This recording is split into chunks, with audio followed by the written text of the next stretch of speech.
1 Thessalonians chapter 1, verse 1 up to verse 10. No? Salitan po tayo sa atin pong pagbabasa, no, ng mga salita po ng ating Panginoon. Ako pong mauna, mga kapatid. Okay? Verse 1, Paul and Silvanus and Timotheus unto the church of the Thessalonians, which is in God the Father and in the Lord Jesus Christ. Grace be unto you, and peace from God our Father and the Lord Jesus Christ.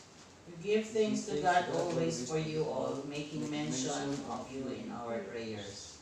Remembering without ceasing your work of faith and labor of love and patience of hope in our Lord Jesus Christ, in the sight of God and our Father.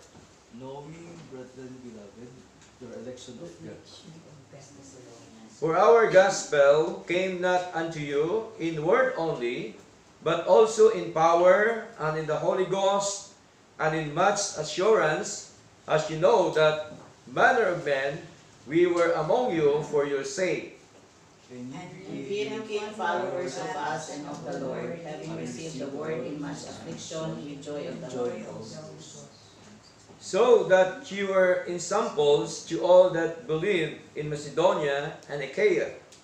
And For from you sounded out the word of the Lord not only in Macedonia and Achaia, but also in every place your faith in God is spread abroad, so that we need not to speak anything.